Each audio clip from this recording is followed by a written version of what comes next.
Hello and welcome to the Everything I Knit in December 2023 video. I have no idea when I'm going to be posting this because I need to post my Hobie review of the yarn advent. I need to write the some of these patterns down, but this will be posted. So Everything I Knit in December.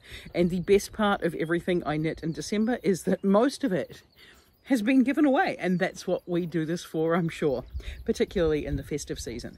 So the first few things that I knit this month fall under the category of things for other people. So I'll try and remember to insert a video or a photo. I did finish my candy cane socks, which were, wind noise. Was trying to avoid wind noise.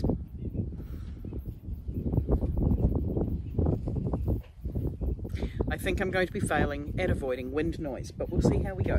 So, first thing, candy cane socks. Love them. They've proved to be very popular. They went into Christmas stockings, but fair to say, did not finish a great deal of other Christmas socks. I have finished this one gingerbread sock, and there's his partner. So, 2024, hopefully I'll have my Christmas socks finished in time for that. I also knitted these blue socks as a Christmas present with cables down either side. These are man-sized. I will release this pattern at some point because I just enjoyed designing the cables, to be honest. I designed and made this hat. This was for my partner's sister-in-law, and it was supposed to be a throw blanket. Why was it not a throw blanket? Well, it turns out that when I opened up the box of merino yarn that I'd put aside to make a throw blanket out of, I discovered that it wasn't super chunky as I thought it was. It's double knit, and it is the softest merino of all time. So it would make a really nice throw blanket, but there's no way I would have had time to finish it in a month, let alone in a week. So I started it as a rolled, brimmed, cabled beanie with a pom-pom on the top. It still took long enough to design and make, but it turned out to be super, super soft and very popular, which was cool. So those were three big projects. Yeah, three relatively big projects that I got done. On top of that, I did the Hobie Yarn Advent this year. So that meant that week 1 of December, I made this headband. Week 2, I made this scarf. I know what you're saying, that's not a scarf, that is a hat. I didn't like the scarf pattern, all right, so I made a hat. This is going to be given to my sister very shortly. Week 3, I made this pair of socks. Don't talk to me about it. I'm well aware of the fact this is not a pair of socks. But there's a broken needle involved and a holiday, and I just haven't finished it, all right? So despite the fact I said I was going to finish all three projects, I clearly didn't. And week 4 was this project bag or knitted gift bag, whatever you want to call it. So I did do this. This was a thing. So those were my Hobie Yarn Advent knitting projects. Then I made, this is Holly Berry from The Woven. This is a really cool Christmas ornament pattern. I bought 3. All 3 were released this year, and I bought the patterns for all 3, but it was Holly Berry that I made first. So this is Holly Berry. There is a review going to be on the channel at some point. I also then, on the day that we had a bit of a Christmas dinner with the family, I made this custom mouse, mainly because I sat down with my knitting and the 4-year-old child there was asking for a custom mouse. So we came for a walk back here, picked up my knitting needles for making a mouse, and she chose the yarns, she chose the colours, and that's what we ended up with a different coloured eared mouse, and she loved him. Then I made another one, but attached a dangler to his head for her grandmother. So there's a matching one hanging on her Christmas tree at the moment. Then What should I go over next? Then she did ask for a sun. So I've made a sun. Her birthday's coming up in January, so I've got to work on what I'm going to make her for her birthday. I don't have to make her anything, I could just buy her something, but she'll get the sun as well. This is the first crochet that I've just gone at it by myself, and I'm really pleased with both how round it's turned out, how I've managed to get the sun rays. Is it more sunflower than sunshine? Yes.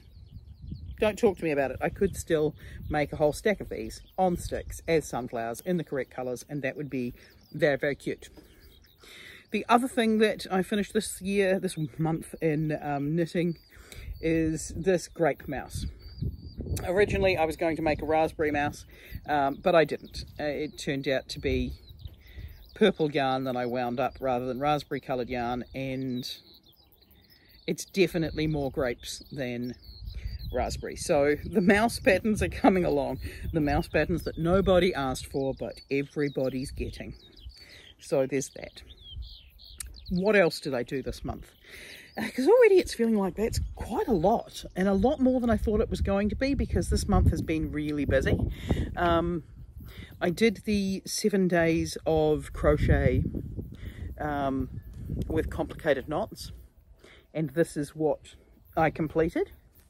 7 tiny crochet South American animals, but I think I'm going to give them their own video because I'm a crocheter now. I crochet. I'm not really very good at crocheting. That is just what I've managed to put together from her patterns this month, and I've jumped on to support her Patreon because I think she is possibly the most underrated designer on YouTube. That's for sure. I just think she's highly talented and fun to watch, and it's the reason that I started learning to crochet in the first place, because I think her patterns are really clever. So I'm hoping to sit down and do a couple of her patterns. I still need to make a tiny Christmas hat for a cat. Not my cat. There's no way my cat would wear a hat without massacring me mercilessly. And I need to make what this is for another sister-in-law, because she's just got a cat and looked for a Santa hat for her cat, and it didn't happen. So I'm going to knit the cat a Santa hat. Honestly, what am I? It may be a bow tie, because I think the bow tie might stay on more than the hat. I think my dog needs a bow tie, and yeah. Also, Complicated Knots has a crochet bauble with a cat holding it that looks like it's playing with a ball of yarn. So when I get good enough at crochet, I'm going to crochet that for Sarah to look like her cat. I know, it's going to be amazing. So that's everything I've knit this month. What are my plans for, well, I'll actually even go one step better. What are the highlights of my 2023 knitting journey? Honestly, I have, oh, there goes the sun. There goes the sun. New Year's in New Zealand, it's always hot. It's not always windy, and it's not always cloudy, but it is always hot. So the highlights of this year would be knitting the 2 baby blankets. To be honest, that would be number one. They were enjoyable, and they got me working and focusing on things outside of myself, which was really cool. And they went to some good friends of mine that they are already well loved. I also enjoyed making all the baby booties and reworking one of my oldest and one of my most popular patterns into one that now is really easy, and it comes out really neatly, and you can churn out baby booties really quickly. There've been a lot of babies and pregnancies on staff this year, so it's been nice to be able to knit up baby booties to go into those gift baskets. So that's been sweet. So that's baby booties, baby blankets. What else has been my highlight of the year? Possibly knitting the mouse for Phoebe with the stripes. That was an enjoyable process all just in itself, was just sitting there and doing that with her. She's a 4-year-old, so there's not a huge amount of patience. Just 4-year-olds. Yeah, I thoroughly enjoyed Socktober and knitting socks this year. So I think all the socks of Socktober have to be right up there with highlights. Yeah. And what would my 5th highlight of the year be? That's a good question.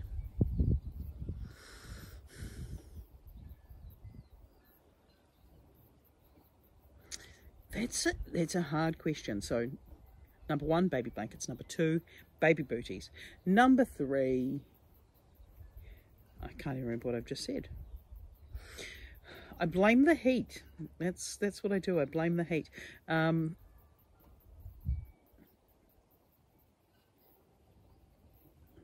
have to rewatch it and put it in here. I've enjoyed all my socks because my socks are now on other people's feet, and that's really lovely. Oh, the mouse for Phoebe. Yep. So number 1, baby blankets. Number 2, the baby booties. Number 3, the mouse for Phoebe. Number 4, the socks for everybody. And number 5 hasn't been released yet, but you've seen bits and pieces of it. Number 5 is a cable knit strawberry pattern, and I'm still trying to work out what exactly to do with it first and foremost. But I'm very proud of it, and it's very, very cool. I just have to put it on something. Yeah, and people do tell me lots of things that would be great. One person said they'd like it on mittens. Another person said it would be really nice as a hat. Someone thought it'd be cool as the center strip of a cable jumper. But yeah, so it's been fun working on those strawberries. So those would be my 5 knitting highlights of 2023. And my plans for 2024, I need to do something with those strawberries. I need to get good at crochet. I need to finish the Big Blanket 2021. Because if I'm still dragging that into 2025, that's a problem, right? And all I've got left to do is to sew up the pieces and I cord around the edge. So it's not like it's outside of the realms of possibility for me. So there's that. I would like to be able to organise my yarn storage, but that will happen as we build, because this here is a very blank piece of land with vegetables and a small tiny house and a chicken coop, but mostly what we have is in storage, and we need to get something built. We are off-grid, and it is wonderful, but it comes with all sorts of additional challenges that you don't think of, because I have built in town before and that was much easier, but this will be a whole different kettle of fish, that's for sure. But it is kind of a lot of fun being self-sufficient in the garden and being off-grid. It does make it feel like it's a very cool way of living. So organising my yarn storage, but that will depend on when we get a big shed and I get to build my yarn library. And trust me, when I build my yarn library, there are going to be so many yarn library content videos, it's not funny. I would like to get good at crochet. I would also really like to do the 110 100 hour challenge. The biggest struggle I've got there is I don't know quite what I can knit in 1 hour, because even the mouse takes longer than an hour. But I do know that a mouse in 10 hours would be much cooler than this mouse. But could I spend 100 hours on a mouse? And how would I spend 100 hours on a mouse? So there's that. Complicated Knots did it with crochet and an owl, which is so cool. Like, it is so cool. I love her crocheted owls, and her 100-hour owl is absolutely phenomenal. So I'm still thinking that one through. Part of me thinks it should be a duck, mainly because I think I can do a duck in an hour if I make it small enough. But if I do, that's next month's project. Maybe I could start by dyeing the yarns. That would kill some of the 100 hours. That's the 100 hours bit that gets me. The 10 hours, I think I can do a really cool anything in 10 hours. Well, not anything, but a really cool something in 10 hours. But 100 hours, that's the bit that makes it intriguing, is the 100 hours. So those are my big plans. Finish the big blanket, finish the strawberries, do something in the 110, 100 hour challenge, get better at crochet. Those are my 2024 challenges. And in the meantime, thank you so much for watching. Like, comment, subscribe. I love reading your comments. I love responding to your comments. And this is something I enjoy doing. So it's fun to find other people who enjoy doing the same things. And I will see you next week. Bye.